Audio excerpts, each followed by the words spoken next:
गजा पट्टी में रिहायशी इमारतों पर फजाई हमले। फजाई हमलों में मजीद 40 फलस्तीनी शहीद। कल से अब तक 150 शहादतें। शहदा की कुल तादाद 20,000 के करीब पहुंच गई। 50,000 से ज्यादा जख्मी। गजा के इलाके रफा में इसराइली फोर्सेस ने मंगल की शाम 3 मकानात को निशाना बनाया। हमले में फलस्तीनी सहाफी आदिल ज़रोब भी शहीद हो गए।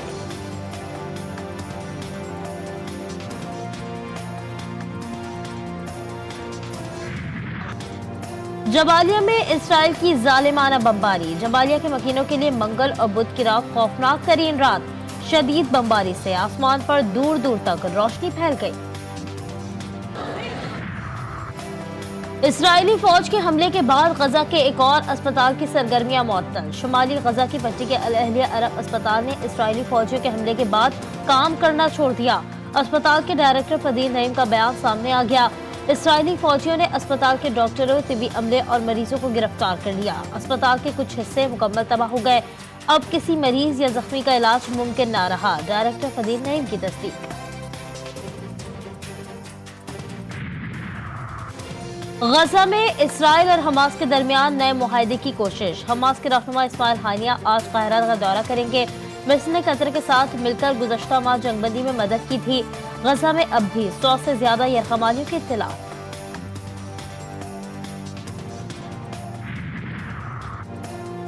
इसराइल गजा में एक और जंगबंदी पर आमादा हो गया। इसराइली सदर इसहाक हर्जोग ने जंगबंदी का इशारा दे दिया। आज 20 दिसंबर आलमी यौम यकजहती का दिन, मगर आज ही अक़वाम मुत्तहिदा और अक़वाम आलम का नुमाइंदा इदारा यूनाइटेड नेशन दुनिया की बड़ी ताकतों के सामने बेबस हो गया। अक़वाम मुत्तहिदा सलामती कौंसिल में गजा मुसव्वदे पर वोटिंग एक बार फिर मौखिर। जंगबंदी के लिए करारदाद मुत्तहिदा अरब अमारात ने पेश की थी।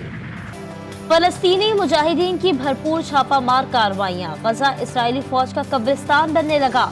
मजीद 10 फौजी हलाक। गली गली झड़प। इस्लामी मज़ाहमतकारों की सहूनियों पर ताक ताक कर वार जारी।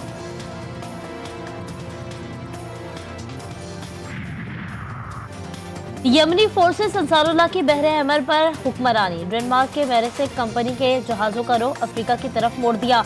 हमले रोकने के लिए अमेरिका को 10 मुल्की इत्तेहाद बनाना पड़ गया। यमनी हुक्काम का कहना है कि अपनी हुदूद में किसी भी कार्रवाई का भरपूर जवाब दिया जाएगा और इलाके को दुश्मन का कब्रिस्तान बना देंगे।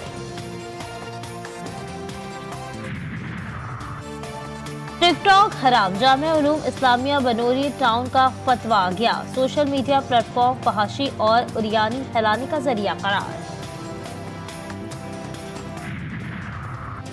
इस्लामाबाद की अदालतों में आज अहम मुकदमात की समाअत आज होगी। एहतसाब अदालत में नवाज शरीफ और दीगर के खिलाफ तोशाखाना केस, जबकि डिस्ट्रिक्ट कोर्ट में बानी चेयरमैन पीटीआई के खातून जज को धमकी केस की समाअत होगी।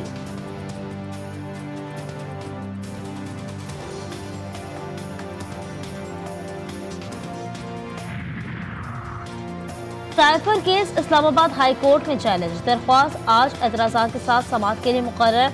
साबिक चेयरमैन पीटीआई को बरी करने की अपील।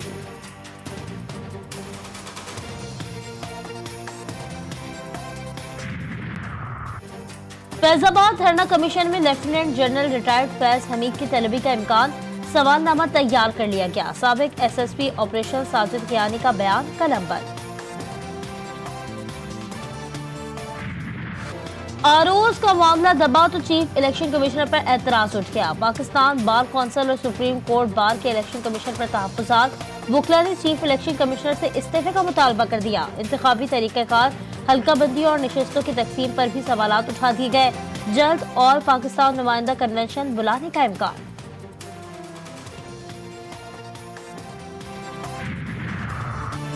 दबाव या ब्लैकमेलिंग में नहीं आएंगे। तर्जुमान इलेक्शन कमीशन का वुकला के इल्जामात पर रद्द अमल।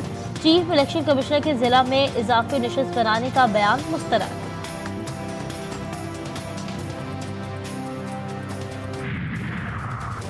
इंतखाबी गहमा गहमी शुरू हो गई। इंतखाबात के लिए मुल्क भर में कागजात नामजदगी का इजरा। उम्मीदवारों को 22 दिसंबर तक कागजात जमा कराने की सहूलत। आर ओ दफातर में पब्लिक नोटिस लगा दिए गए।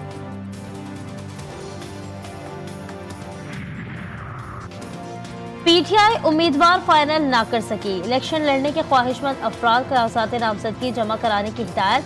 कागजात जमा कराने या स्क्रूटनी के लिए उम्मीदवार का मौजूद होना जरूरी नहीं। तजवीज़ और तायद कुनंदा की हिफाजत यकीनी बनाए, तहरीक इंसाफ को मौके। कराची के इलाके शारा फैसल पर 13 मंजिला इमारत में बिछाई गई आग, दोबारा आग भड़क उठी है। फायर ब्रिगेड के मुताबिक इस वक्त 10वीं मंजिल पर आग बुझा रहे हैं। स्नॉर्कल के मदद से आग बुझाने की कोशिश कर रहे हैं। कराची वाले हाल से बेहाल, लंबे अरसे बाद सब्र का पैमाना लबरेज, दोबारा सड़क पर आ गए। जमशेद रोड पर पानी और बिजली के लिए मुजाहरा, शहरी कुर्सियां लगाकर सड़क पर बैठ गए। ट्रैफिक का निजाम चौपट कर दिया।